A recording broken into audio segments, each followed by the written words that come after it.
자, 이번 수업은 산화 환원 반응에 대해 알아보자.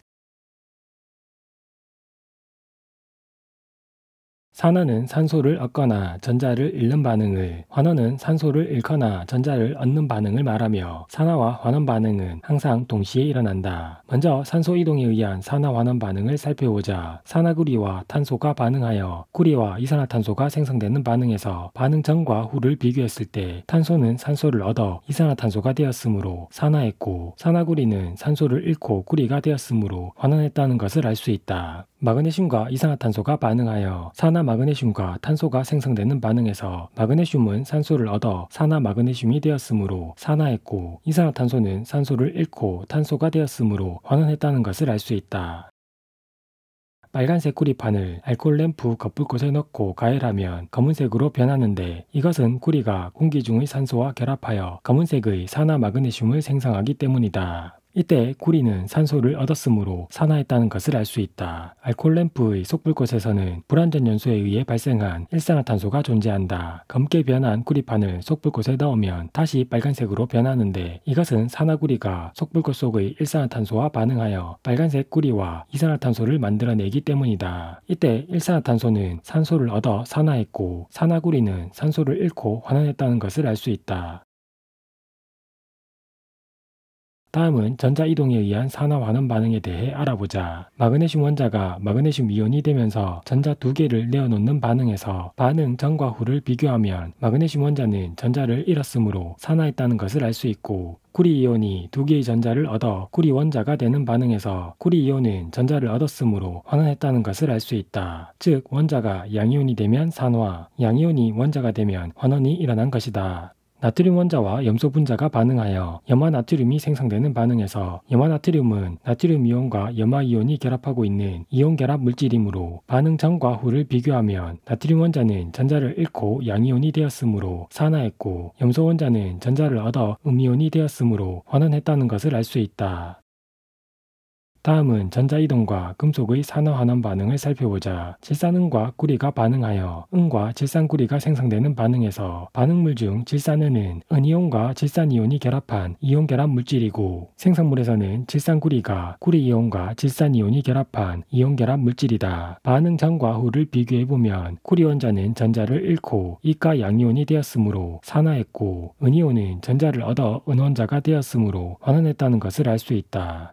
실제 반응이 일어나는 모습을 통해 몇 가지 사항을 더 학습해보자. 은이온과 질산이온이 존재하는 질산은 수용액에 구리금속판을 넣으면 구리 원자가 전자를 잃고 구리이온이 되면서 수용액 속으로 녹아나오고, 은이온은 구리가 내어놓은 전자와 결합하여 은원자가 되어 금속판 표면으로 석출된다. 즉, 전자가 구리 원자에서 은이온으로 이동하면서 금속의 산화환원 반응이 일어난 것이다. 이때 수용액의 색깔은 녹아나온 구리이온에 의해 점점 푸른색으로 변하고, 구리이온 한 개가 생성될 때 은이온 두 개가 원자가 되어 없어지므로 수용액 속의 양이온 수는 점점 감소한다. 음이온은 반응에 참여하지 않으므로 수용액 속의 음이온 수는 변하지 않는다.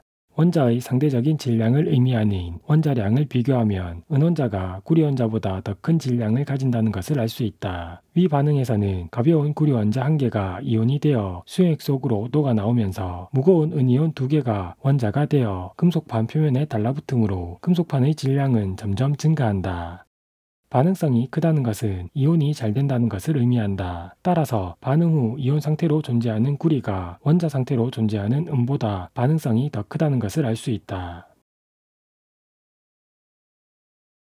황산구리와 아연이 반응하여 구리와 황산아연을 만들어내는 반응에서는 황산구리, 황산아연이 이온 결합 물질이고, 반응 전후를 비교하면 아연은 전자를 잃어 산화했고 구리이온은 전자를 얻어 환원했다는 것을 알 수 있다. 황산구리 수용액에 아연 금속판을 넣으면 아연 원자가 전자를 잃고 아연 이온이 되어 수용액 속으로 녹아나오고, 구리 이온은 아연 원자가 내어놓은 전자와 결합하여 구리 원자가 되어 금속판 표면으로 석출된다. 수용액 속의 구리이온이 없어지면서 파란색이던 수용액의 색깔은 점점 옅어지고, 아연이온 한 개가 생성되면 구리이온 한 개가 없어지므로 수용액 속의 양이온 수는 변하지 않는다. 음이온은 반응에 참여하지 않으므로 수용액 속의 음이온수도 변화가 나타나지 않는다. 무거운 아연 원자 1개가 이온으로 녹아나오면서 가벼운 구리이온 1개가 원자가 되어 금속판 표면에 달라붙으므로 금속판의 질량은 점점 감소하며 반응 후 이온 상태로 존재하는 아연이 구리보다 반응성이 크다는 사실도 확인할 수 있다. 염산과 아연이 반응하여 수소기체와 염화아연이 만들어지는 반응에서 아연은 전자를 잃고 산화하며 염산 속 수소이온은 전자를 얻어 환원한다. 염산에 아연 금속판을 넣으면 아연 원자가 전자를 잃고 아연 이온으로 녹아나오며 수소이온은 전자를 얻어 수소로 환원하고 환원된 수소 원자끼리 공유결합하여 수소기체를 만들어낸다. 아연이온 1개가 생성될 때 수소이온 2개가 없어지므로 수용액 속의 양이온수는 점점 감소하고 음이온은 반응에 참여하지 않으므로 수용액 속 음이온수는 변하지 않는다. 아연 원자가 계속 이온으로 녹아나오지만 금속판 표면으로 석출되는 물질이 없으므로 금속판의 질량은 계속 감소하고 반응 후 이온 상태로 존재하는 아연이 수소보다 반응성이 크다는 사실도 확인할 수 있다.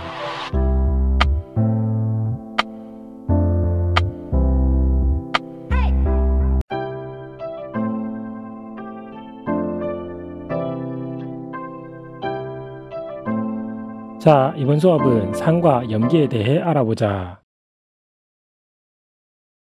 산은 물에 녹아 수소이온을 내어놓는 물질을 말하는 것으로 식으로 표현해보면 산은 물에 녹아 수소이온과 음이온으로 나누어지는 물질이다 라고 나타낼 수 있다. 염산은 물에 녹으면 수소이온과 염화이온으로, 질산은 수소이온과 질산이온으로 나누어진다. 황산은 물에 녹으면 2개의 수소이온과 황산이온으로, 탄산 역시 물에 녹으면 2개의 수소이온과 탄산이온으로 이온화한다. 아세트산은 아세트산 분자 맨 끝에 있는 수소가 수소이온이 되고 나머지가 아세트산 이온으로 이온화한다. 산의 공통적인 성질, 즉 산성은 수소이온에 의해 나타나고 다른 종류의 산이 가지는 각각의 독특한 성질, 즉 특이성은 음이온이 다르기 때문에 나타난다. 모든 산성물질은 먹으면 신맛이 나고 산성물질이 녹아있는 수용액은 전류가 흐른다. 산성물질은 특정 물질과 반응하여 기체를 만들어내는데 금속과 반응하면 수소기체가, 달걀 껍데기, 석회암과 같은 탄산칼슘과 반응하면 이산화탄소 기체가 발생한다. 염기는 물에 녹아 수산화이온을 내어놓는 물질을 말하며 식으로 표현하면 염기는 물에 녹아 양이온과 수산화이온으로 이온화하는 물질이다 라고 나타낼 수 있다.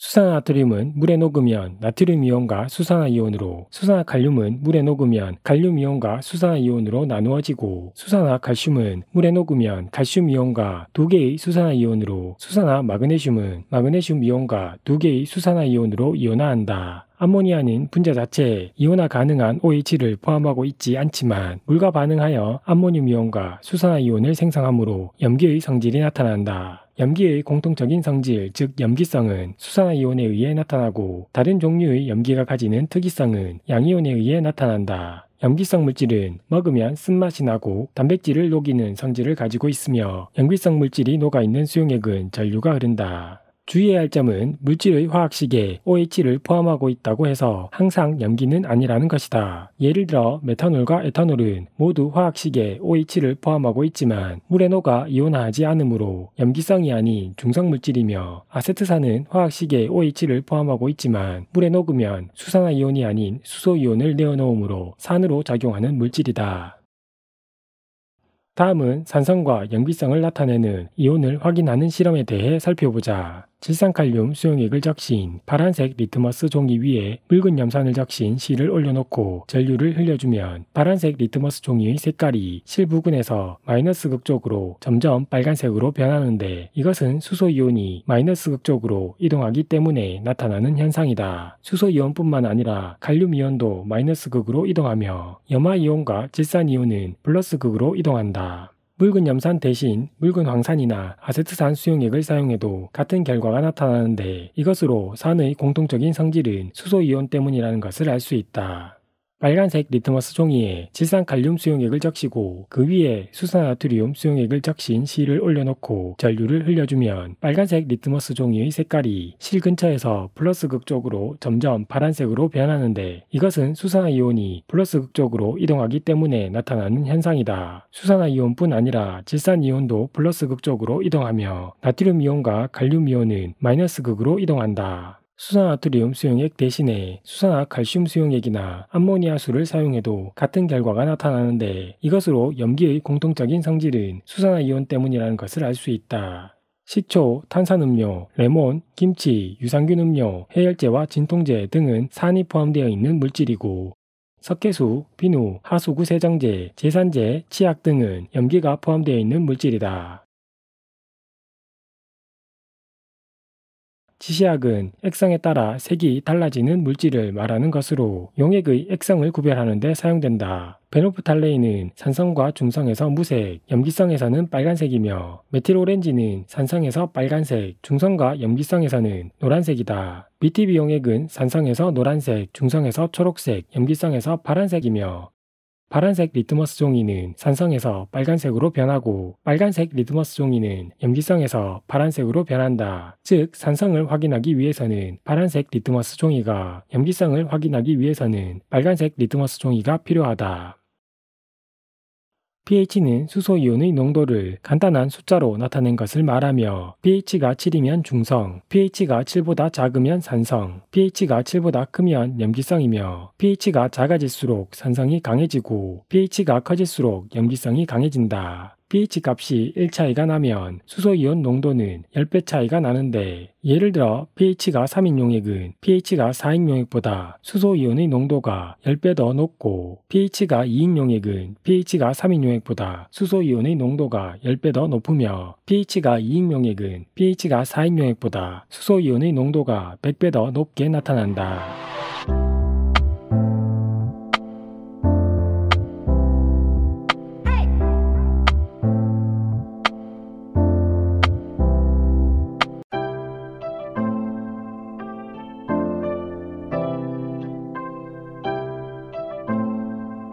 자, 이번 수업은 중화 반응에 대해 알아보자.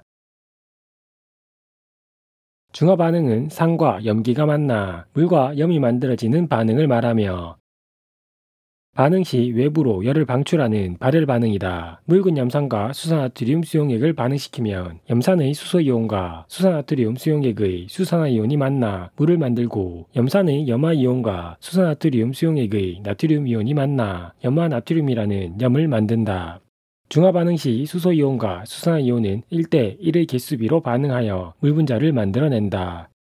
예를 들어 수소이온 100개와 수산화이온 50개를 반응시키면 수소이온 100개 중 50개는 수산화이온과 반응하여 물 분자 50개를 만들고, 나머지 50개는 이온 상태로 남아있으므로 혼합용액의 액성은 산성이 되고, 수소이온 100개와 수산화이온 100개를 반응시키면 수소이온과 수산화이온이 모두 반응하여 물 분자 100개를 만들고 혼합용액은 중성이 된다. 만약 수소이온 50개와 수산화이온 100개를 반응시키면 물 분자 50개가 만들어지고, 남아있는 수산화이온 50개에 의해 용액은 염기성을 띠게 된다. 두 번째 경우처럼 수소이온과 수산화이온이 모두 반응하여 완전히 중화가 일어난 지점을 중화점이라고 한다. 생선 비린내를 없애기 위해 레몬즙을 뿌리는 것, 위산이 많이 분비되어 속이 쓰릴 때 제산제를 먹는 것, 산성화된 토양에 석회 가루를 뿌리는 것, 김치의 신맛을 줄이기 위해 소다를 넣는 것, 곤충에 물렸을 때 독을 암모니아수나 된장으로 중화시키는 것은 우리 생활 속에서 일어나는 중화 반응의 대표적인 예들이다. 주의해야 할 점은 머리카락에 의해 하수구가 막혔을 때 하수구 세정제를 사용하는 것은 중화 반응이 아닌 단백질을 녹이는 염기의 성질을 이용한 예라는 것이다.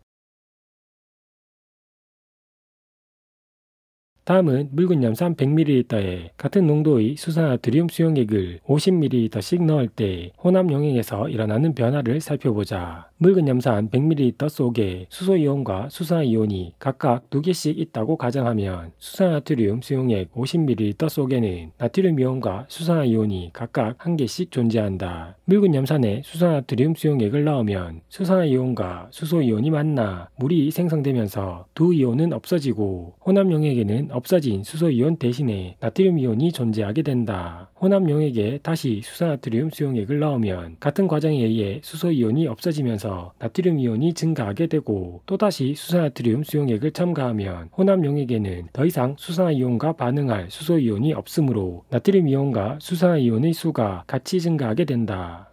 두 번째 혼합용액은 수소이온이 존재하므로 산성. 세 번째 혼합용액은 수소이온과 수산화이온이 모두 존재하지 않으므로 중성. 네 번째 혼합용액은 수산화이온이 존재하므로 염기성이라는 것을 알 수 있다. 넣어준 수산나트륨 수용액의 부피에 따른 혼합용액 속의 이온수 변화는 수산나트륨 수용액의 부피와 관계없이 처음과 같은 이온수를 유지하는 이온. 처음에는 존재하지만 수산나트륨 수용액을 첨가하면 이온수가 감소하다가 결국 없어지는 이온. 처음에는 존재하지 않다가 수산나트륨 수용액을 넣어주면 일정한 비율로 이온수가 증가하는 이온. 수산나트륨을 넣어줘도 처음에는 이온수가 증가하지 않다가 특정 지점 이후부터 이온수가 증가하는 이온. 이렇게 네 가지 유형으로 나타난다. 이온수 변화가 없는 그래프는 염화이온, 이온수가 감소하다가 결국 없어지는 이온은 수소이온, 이온수가 일정한 비율로 증가하는 이온은 나트륨이온, 특정 지점 이후부터 이온수가 증가하는 이온은 수산화이온의 이온수 변화를 나타낸 그래프이며 나트륨이온과 염화이온의 그래프가 만나는 지점, 수소이온의 수가 0이 되기 시작하는 지점, 수산화이온의 수가 증가하기 시작하는 지점이 중화점을 의미한다. 혼합용액 속의 전체 이온수는 수용액의 액성이 중성이 될 때까지는 변하지 않고 중성 이후부터 증가하는 그래프로 나타낼 수 있으며 전체 이온수가 일정하다가 증가하기 시작하는 지점이 중화점이 된다.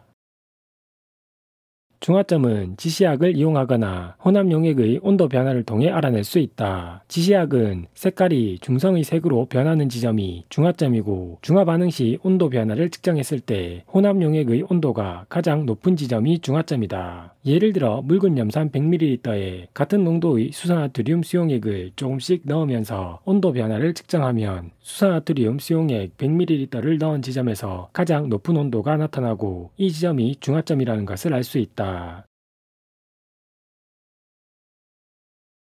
이번에는 온도와 농도가 같은 묽은 염산과 수산나트륨 수용액의 부피를 다르게 하여 혼합한 후 최고 온도를 측정하여 나타낸 그래프를 살펴보자.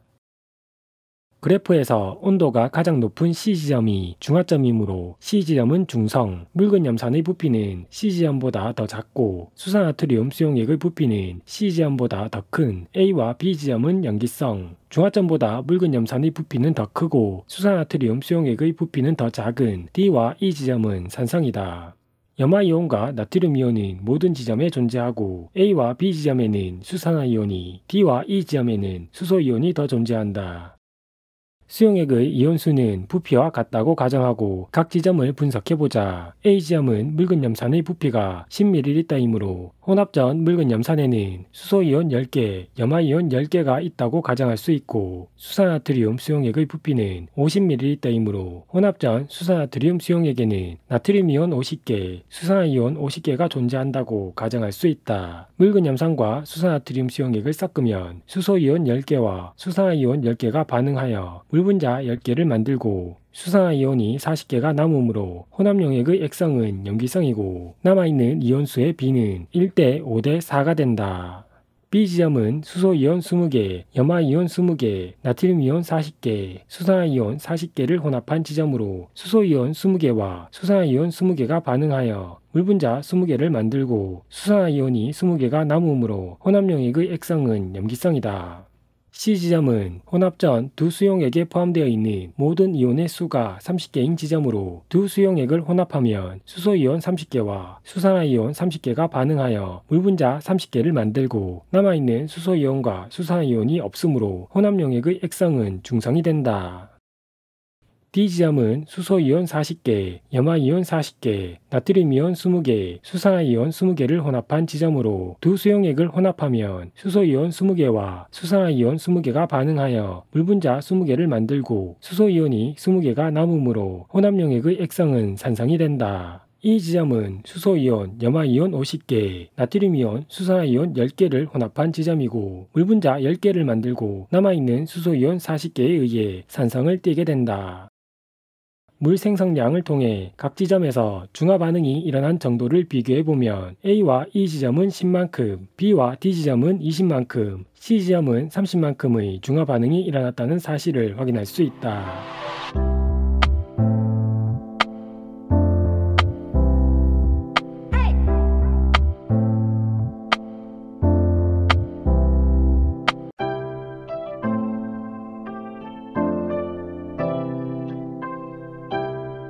자, 이번 수업은 지질시대의 환경과 생물에 대해 알아보자. 먼저 화석은 과거에 살았던 생물의 유해나 흔적이 지층 속에 남아있는 것을 말하며 주로 퇴적암에서 발견된다. 화석이 잘 생성되기 위해서는 생물의 개체수가 많아야 하며 뼈나 껍데기와 같은 단단한 부분을 가지고 있어야 한다. 생물의 유해나 흔적이 없어지기 전에 지층 속으로 빨리 매몰되어야 하며 화석이 생성되고 난 이후에는 지각 변동을 적게 받을수록 화석으로 남아있을 확률이 높아진다. 화석은 표준화석과 시상화석으로 구분되는데 표준화석은 지층이 생성된 시기를 알려주고 시상화석은 지층이 생성된 환경을 알려주는 화석이다. 표준화석은 넓은 면적에 분포하고 짧은 기간 동안 생존했던 생물의 화석이 이용 가치가 높고 시상화석은 좁은 면적에 분포하고 긴 기간 동안 생존했던 생물의 화석이 주로 이용된다. 고생물의 분포 면적과 생존 기간을 나타낸 그래프에서 분포 면적이 넓고 생존 기간이 짧은 생물은 표준화석, 분포 면적은 좁고 생존 기간이 긴 생물은 시상화석으로 활용된다. 표준화석의 예로는 삼엽충, 갑주어, 공룡, 암모나이트, 매머드, 화폐석 등이 있으며 삼엽충과 갑주어는 고생대, 공룡과 암모나이트는 중생대, 매머드와 화폐석은 신생대를 대표하는 화석이다. 시상화석의 대표적인 예로는 고사리와 산호가 있으며 고사리는 따뜻하고 습한 육지 환경을, 산호는 따뜻하고 얕은 바다 환경을 알려준다. 지질시대는 약 46억 년 전 지구가 탄생한 후부터 현재까지의 기간을 말하며 화석 변화를 기준으로 성캄브리아 시대, 고생대, 중생대, 신생대로 구분된다. 지질시대의 길이는 성캄브리아 시대가 가장 길고 고생대, 중생대, 신생대로 갈수록 점점 짧아진다. 성캄브리아 시대에는 화석이 거의 발견되지 않는데 그 이유는 성캄브리아 시대에는 생물의 개체수가 적고 생물체에 단단한 부분이 없어 화석이 생성되기 어려웠으며 화석이 생성되더라도 오랜 시간 동안 많은 지각 변동을 받아 대부분 없어졌기 때문이다. 다음은 지질시대의 환경과 생물에 대해 알아보자. 성캄브리아 시대의 기후는 전반적으로 온난화였고 말기에는 빙하기가 있었을 것으로 추정되고 있으며 화석이 거의 발견되지 않으므로 성캄브리아 시대의 정확한 수륙 분포를 알지 못하고 있다. 최초의 생명체가 바닷속에서 출현하였고 지표에는 강한 자외선이 도달하였으므로 육상 생물은 등장할 수 없었다. 남세균의 광합성에 의해 대기 중으로 산소가 방출되었으며 해파리, 해면과 같은 다세포 생물이 번성하였다. 남세균의 흔적은 스트로마 돌라이트로 남아있고 해파리, 해면과 같은 다세포 생물의 화석구는 에디아카라 지역에서 발견되고 있다. 고생대는 대체로 온난했지만 말기에 빙하기가 있었으며 고생대 끝 무렵 여러 대륙이 하나로 뭉쳐지면서 판게아가 형성되었다. 바다와 대기의 산소 농도가 증가하면서 생물의 수가 폭발적으로 늘어났으며 오존층이 형성되면서 지표로 도달하는 자외선이 차단되어 육상 생물이 등장하게 되었다. 바닷속에는 삼엽충, 방추충, 갑주어가, 육지에는 양치식물, 이끼류와 같은 식물과 양서류, 곤충류와 같은 동물들이 번성하였고 양치식물이 대량으로 묻혀 석탄층이 형성되었다. 중생대는 지질시대 중 유일하게 빙하기가 없었던 시기이며 판게아가 분리되면서 대서양과 인도양이 형성되기 시작하였다. 바다에는 암모나이트가, 육지에는 공룡과 같은 파충류와 소나무, 소철과 같은 거시식물이 번성하였다.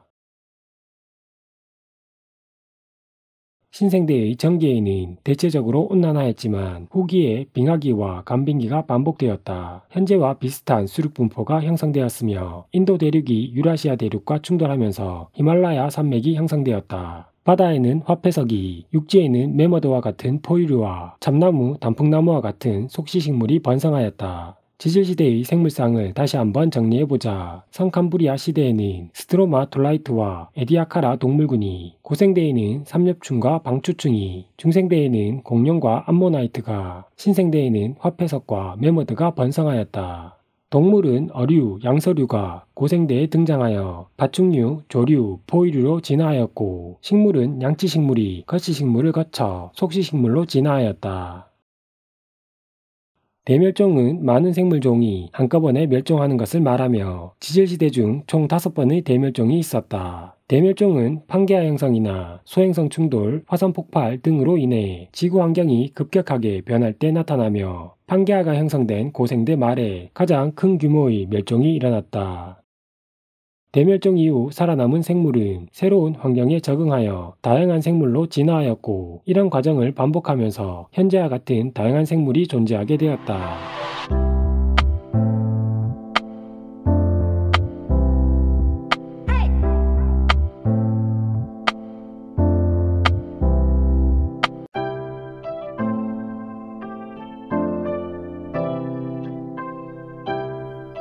자, 이번 수업은 자연선택과 생물의 진화에 대해 알아보자.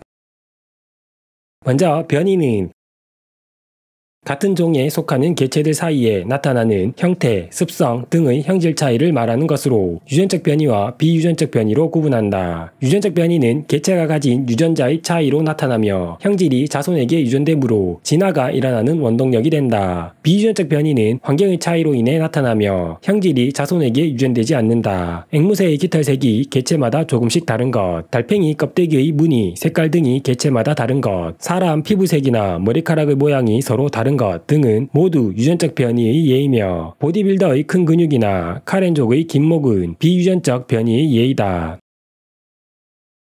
유전적 변이는 돌연 변이와 유성생식에 의해 나타나는데, 돌연 변이는 DNA의 유전 정보에 변화가 생겨 새로운 유전자가 나타나고 그로 인해 새로운 형질이 등장하는 것을 말하며, 유성생식은 생물들이 유전자 조합이 다양한 생식세포를 만들고 생식세포들이 무작위로 결합하는 과정에서 다양한 형질의 자손이 나타나는 것을 말한다. 예를 들어 빨간색 딱정벌레만 있는 무리 속에서 갑자기 초록색 딱정벌레가 등장하는 것은 돌연 변이에 의한 변이이고, 흰색 털과 검은색 털을 가진 부모개 사이에서 얼룩무늬 강아지가 태어나는 것은 유성생식에 의한 변이에 해당한다. 다음은 진화를 설명하는 핵심 원리인 다윈의 자연선택설에 대해 알아보자. 자연선택은 주어진 환경에 유리한 형질을 가진 개체가 그렇지 않은 개체보다 더 오래 살아남아 더 많은 자손을 남긴다는 것이다. 이러한 자연선택에 의해 진화가 일어나는 과정을 좀 더 자세히 살펴보면, 생물들은 주어진 환경에서 살아남을 수 있는 것보다 훨씬 더 많은 자손을 생산하고, 자손들은 서로 조금씩 다른 형질, 즉 변이가 존재한다. 다양한 변이를 가진 개체들이 살아남기 위해 경쟁하게 되고, 이중 환경에 적합한 변이를 가진 개체가 오래 살아남아 더 많은 자손을 남기게 되는 자연선택이 일어난다. 그리고 이런 자연선택의 누적으로 진화를 설명하는 것이 다윈의 자연선택설이다. 자연선택설이 발표될 당시에는 유전자에 대한 개념이 밝혀지지 않았기 때문에 자손들에게서 나타나는 변이의 원인과 부모의 형질이 자손에게 유전되는 과정을 명확하게 설명하지 못했다라는 한계점이 존재한다. 이후 여러 과학자들에 의해 유전자의 개념이 밝혀지고, 자연선택설은 진화를 설명하는 핵심 원리로 인정받게 되었다.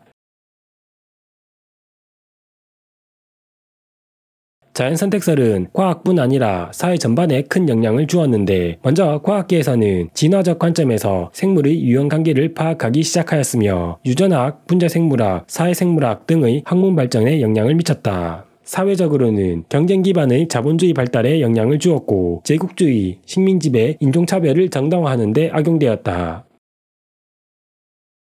이러한 자연선택으로 다양한 생물의 진화를 설명할 수 있는데, 그중 핀치 무리의 자연선택에 대해 먼저 살펴보자. 남아메리카 대륙에서 다양한 변이를 가진 같은 종의 핀치새들이 갈라파고스 군도의 각 섬에 날아와 서식하게 되었는데, 각 섬마다 핀치가 먹을 수 있는 먹이의 종류가 달랐고, 이러한 먹이 환경에 유리한 변이를 가진 핀치새가 자연선택되었다. 이 과정이 오랫동안 반복되면서 각 섬의 핀치새는 부리 모양이 서로 다른 생물종으로 진화하게 되었다. 예를 들어 조금 짧고 단단한 부리의 핀치, 약간 크고 두꺼운 부리의 핀치, 살짝 길고 뾰족한 부리의 핀치 등 다양한 변이를 가진 핀치가 곤충이 많은 섬, 선인장이 많은 섬 등으로 이주하여 서식하게 되었는데, 곤충이 많은 섬에서는 곤충을 먹는 데 유리한 짧고 단단한 부리의 핀치가 자연선택되었고, 선인장이 많은 섬에서는 길고 뾰족한 부리의 핀치가 자연선택되어 결국 곤충이 많은 섬에선 아주 짧고 단단한 부리의 핀치가, 선인장이 많은 섬에서는 아주 길고 뾰족한 부리의 핀치가 등장하게 되었다는 것이다. 다음은 남모양 적혈구의 자연선택에 대해 알아보겠습니다. 알아보자. 남모양 적혈구는 모양이 나처럼 생긴 적혈구를 말하는 것으로 정상 적혈구에 비해 산소 운반 능력이 떨어져 악성 빈혈을 유발한다. 일반적으로 생존에 불리하게 작용하므로 자연 선택되지 않는다. 하지만 남모양의 적혈구는 말라리아에 대한 저항성을 가지고 있어 말라리아가 많이 발생하는 아프리카 일부 지역에서는 생존에 유리하게 작용하여 자연 선택되어지고 남모양 적혈구 유전자를 가진 사람의 비율이 다른 지역에 비해 높게 나타난다. 즉 자연 선택은 항상 우수한 형질이 자연 선택되는 것이 아니고 주어진 환경에 적합한 변이가 자연 선택된다는 사실을 알 수 있다. 항생제 내성 세균의 자연 선택에 대해서도 살펴보자. 세균 중 일부는 돌연변이에 의해 항생제에 대한 내성을 가지고 있다. 항생제를 사용하면 항생제 내성이 없는 세균은 대부분 죽고 항생제 내성을 가지고 있는 세균이 더 오래 살아남아 많은 자손을 남기게 되므로 항생제 내성을 가진 세균의 비율이 증가한다. 항생제를 계속 사용할수록 죽는 세균의 비율은 점점 더 줄어들고 결국 항생제가 듣지 않는 항생제 내성 세균 집단이 형성된다. 마지막으로 나방의 자연 선택에 대해 알아보자. 나무줄기가 지으리로 덮여있어 밝은 색을 띠는 경우 흰나방과 검은나방 중 검은나방이 천적인 새의 눈에 더 잘 보이게 된다. 따라서 검은나방은 새에게 잡아먹히고 흰나방이 더 오래 살아남아 더 많은 수의 자손을 남기게 되므로 결국 흰나방의 개체수가 많아진다. 환경이 오염되어 지으리가 사라지고 나무줄기 어두운 색이 드러나면 눈에 잘 띄는 흰나방이 새에게 잡아먹히고 검은나방이 더 오래 살아남아 더 많은 수의 자손을 남기게 되므로 결국 검은 나방의 수가 많아진다. 자연 선택과 진화 과정에서 주의해야 할 점은 변이는 환경 변화와 무관하게 원래부터 존재한다는 것이다. 예를 들어 핀치부리 변이는 섬에 이주하여 먹이 변화가 생기기 전부터 존재하는 것이고 항생제 내성세균은 항생제를 사용하기 전부터 존재하던 변이라는 것이다. 다시 말해 핀치부리 변이는 먹이 변화 때문에 나타난 것이 아니고 항생제 내성세균은 항생제 때문에 등장한 것이 아니라는 것이다.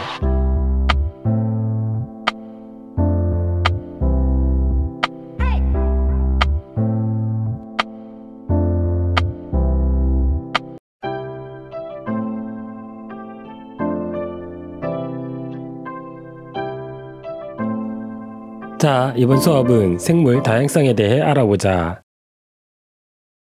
생물 다양성은 일정한 지역 내에 존재하는 생물의 다양한 정도를 말하는 것으로 유전적 다양성, 종 다양성, 생태계 다양성을 모두 포함하는 개념이다.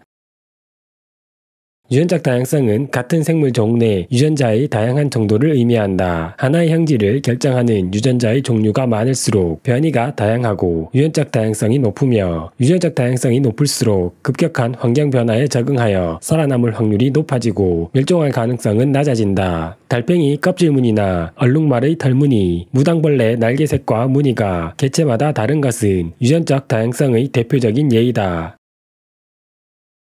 종다양성은 일정한 지역에 서식하는 생물 종의 다양한 정도를 의미하는 것으로 일정 지역 내에 살고 있는 생물의 종수가 많고 고르게 분포할수록 종다양성은 높아진다. 예를 들어 가와 나 지역에 A, B, C, D 종이 서식하고 있으며 가 지역에 서식하고 있는 각 종별 개체수는 14, 2, 1, 3이고 나 지역에 서식하고 있는 각 종별 개체수는 6, 5, 4, 5라고 할 때 총 개체수와 생물 종수는 가와 나 지역에서 동일하지만 가 지역에는 A종의 분포 비율이 높은 반면 나 지역은 각 종이 고르게 분포하고 있으므로 종다양성은 가 지역보다는 나 지역이 더 높다는 것을 알 수 있다. 생태계 다양성은 생물 서식지 혹은 환경의 다양한 정도를 의미하며 위도, 기온, 강수량 등의 환경 차이에 의해 지구에는 열대우림, 갯벌, 습지, 산림, 초원, 사막 등 다양한 생태계가 존재한다. 열대우림은 비가 많이 오고 기온이 높아 종 다양성이 가장 높게 나타나고 갯벌과 습지는 육상 생태계와 수생태계를 잇는 완충지대로 종 다양성이 상대적으로 높은 생태계에 속한다.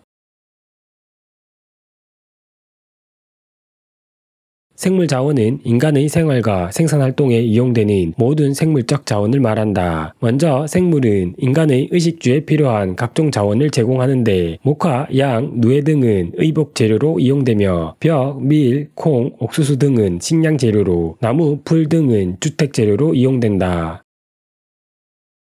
또 인간은 생물을 이용하여 의약품을 만들어내는데 버드나무 껍질을 이용해 진통, 해열제로 이용되는 아스피린을, 푸른 곰팡이를 이용해 항생제로 사용되는 페니실린을, 주먹 열매를 이용해 항암제를, 청자고등을 이용해 진통제를, 개똥쑥을 이용해 말라리아 치료제를, 팔각을 이용해 독감 치료제를 만들고 있다. 생물들의 유전자를 이용해 새로운 농작물을 개발하고 있으며 다양한 생태계는 휴식장소, 여가활동장소, 관광장소 등으로 활용하고 있다. 하지만 지구 생물 다양성은 빠르게 감소하고 있으며 이용 가능한 생물 자원도 점점 감소하고 있다.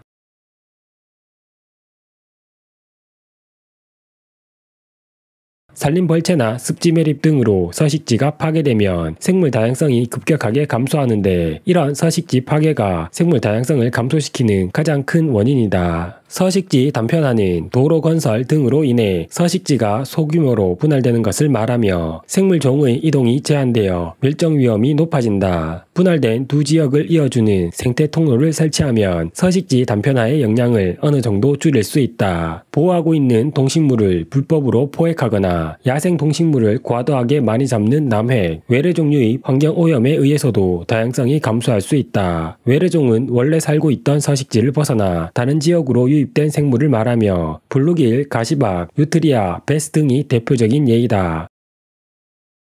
생물 다양성 보존을 위한 노력은 개인적, 사회, 국가적, 국제적 노력으로 구분할 수 있는데 개인적으로는 에너지를 절약하고 자원을 재활용하는 등의 노력을 할 수 있으며 사회, 국가적으로는 생태 통로를 설치하고 다양성이 높은 지역을 국립공원으로 지정하며 생물 보호에 관한 법률 제정, 멸종위기종 복원사업 진행, 종자은행을 통한 유전자 관리 등의 방법으로 생물 다양성 보존을 위해 노력할 수 있다. 국제적으로는 다른 여러 나라와 생물 다양성 에 대한 협약을 체결하고 이런 것들을 지키기 위해 노력할 수 있다.